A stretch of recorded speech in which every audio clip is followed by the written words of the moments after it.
Thank you. And I'm recording it. okay, Bruce is recording. I seem doomed to always follow the toughest acts. However, faint heart, ne'er won fair maid, or something like that. Here we go. Yeah, January 9th to February 13th.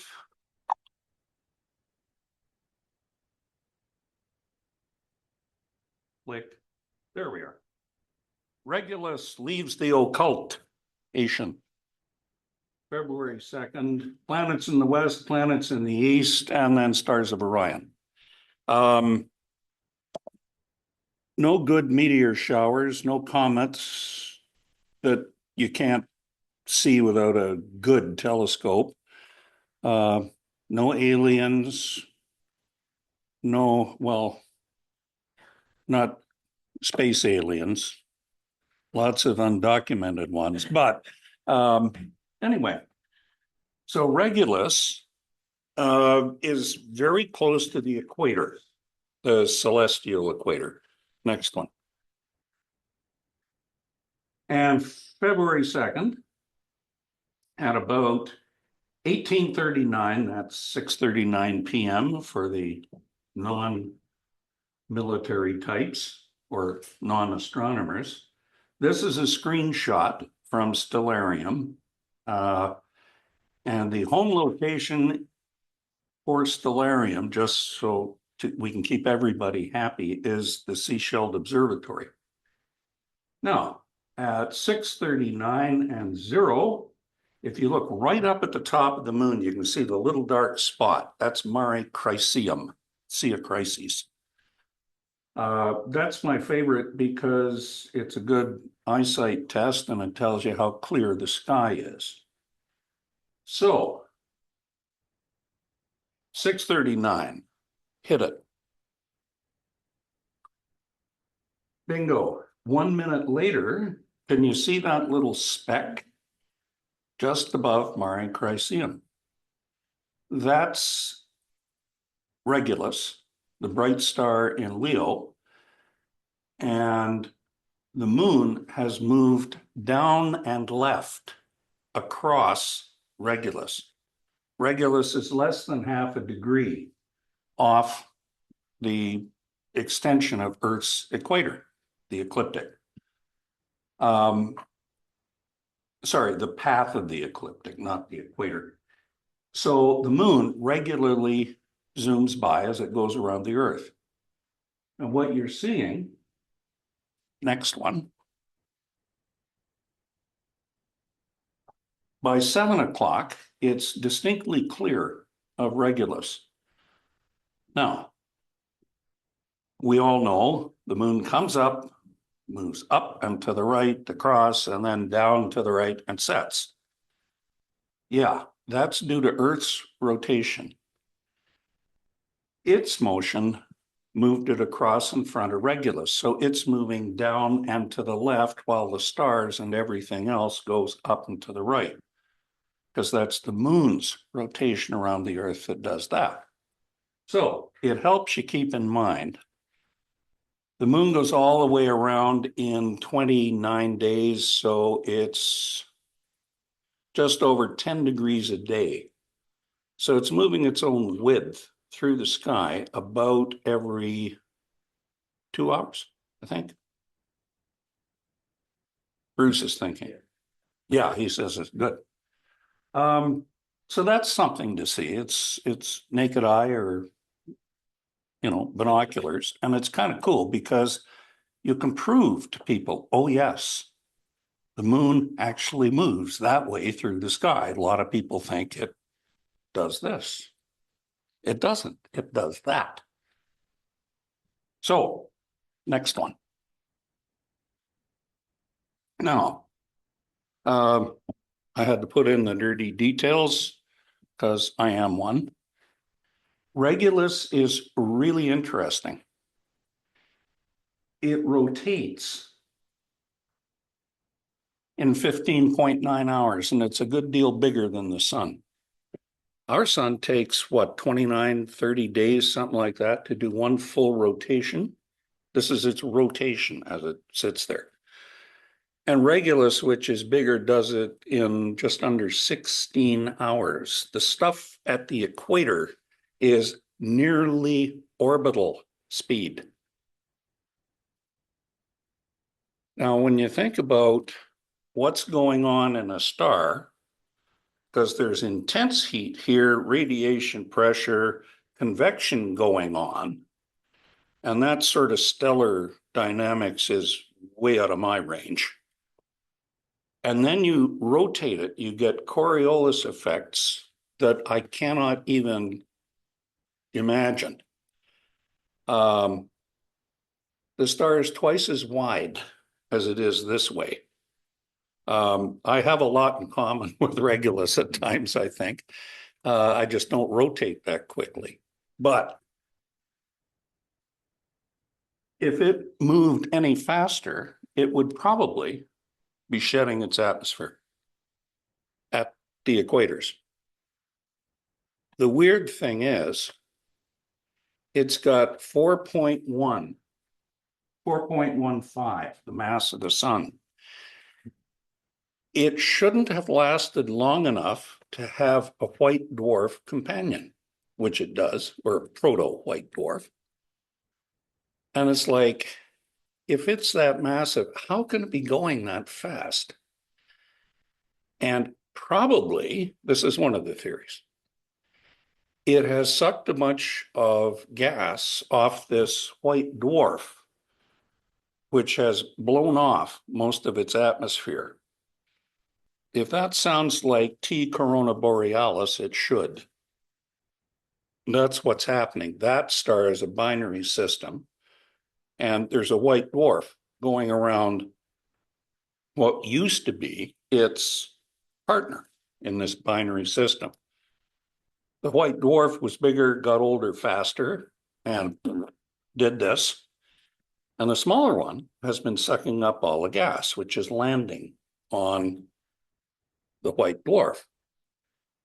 That's what Regulus has done, they think, or it's just eaten another star. It's in a multiple star system, and when you have two objects orbiting, there's rotational angular momentum from the star spinning, and then there's this from its orbital momentum. And if this star is going around and blowing stuff off and it comes spiraling in on this guy, it spins it up. Because it's coming in at very high speed, because these things are small. And they figure that's how Regulus got moving so quickly. It sucked in gas that falls into it. And just like the skater who's spinning and brings her arms in, it speeds up. There is a limit to it, of course. It's big enough, Regulus A. There's A and AB. There's another pair. I think they call them B and C, which are much smaller, much further away, and they take like 400 years to go around or something. So they're kind of out of this picture. Regulus AA is probably going to go as a supernova. It's blue. It's big. Next one, please. That's what it looks like in comparison to the sun. And like I say, try to imagine the Coriolis forces going on in there. It's like, okay, I'm lost. It's voodoo. Anyway, she's hot, she's blue, and it regularly gets occulted, even by planets, apparently, which I'm not aware. I haven't tried looking for them and seeing when they were done. Can't remember anyway. But the moon goes across it a lot. I actually watched that happen before I was well into astronomy one night, driving in the desert in Saudi Arabia in 1979. And I checked it, and it did happen. The moon crossed in front of it. I thought, it's getting closer. It's still getting closer. And then finally I looked and it wasn't there anymore because the moon moved across. So the intervention, shall we say. Okay, next. Planets in the west. On the 18th,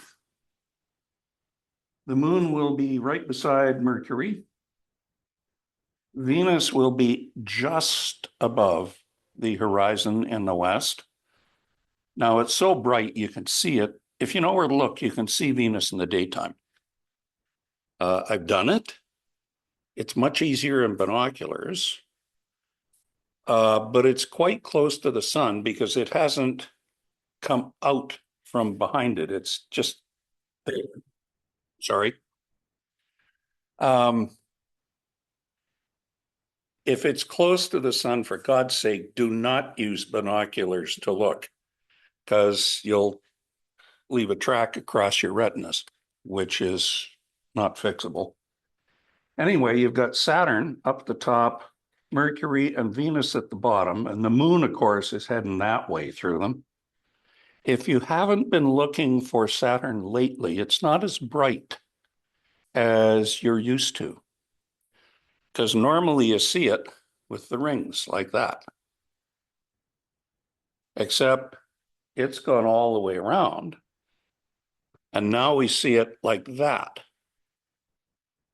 Earlier last year, you could see it edge on, and it looked just like Jupiter, except flatter.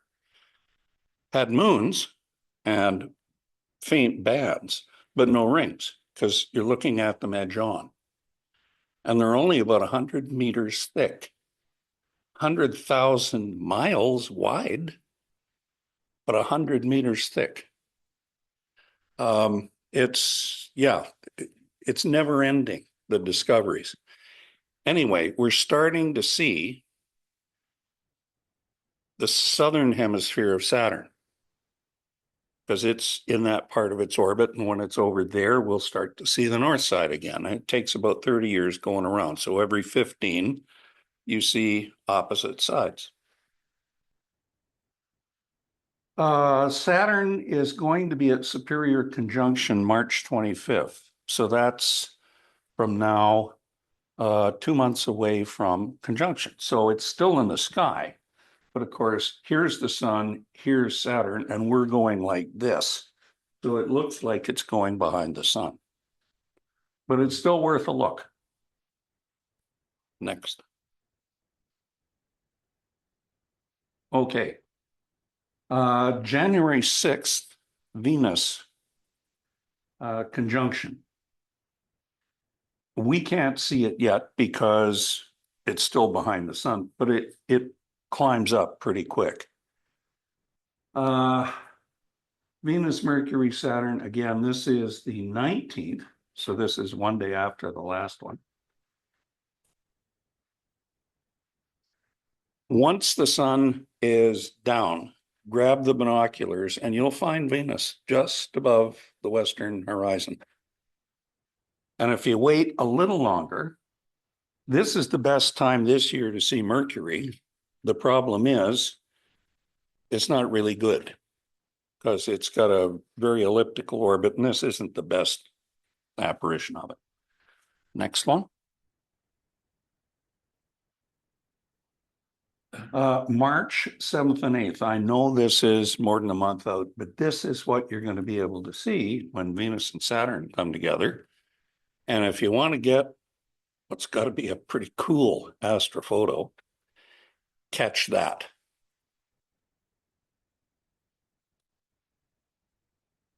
I remember about, would have been 1994, I think.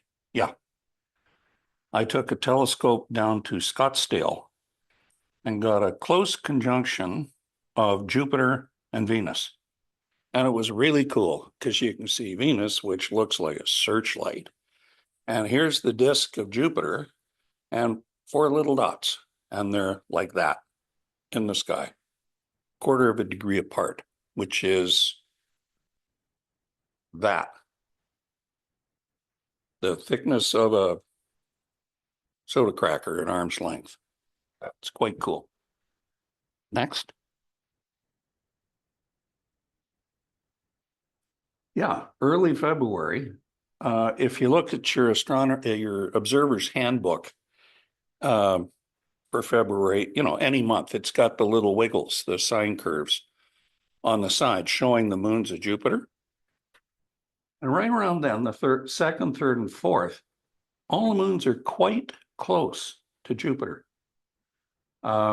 It means you really can't see them very well in binoculars, but if you got a telescope, bingo. Worth a look. Next. Okay, Orion.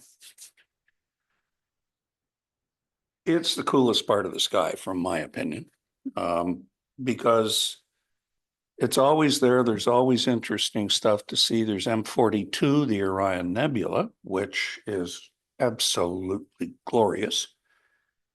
And those stars, now you're looking just about straight out from the Milky Way galaxy out into interstellar space, because Capricorn and the center of the Milky Way, if Orion's there, center of the galaxy's there, you're looking out into the suburbs. And every one of those stars there, the big seven, they are really big.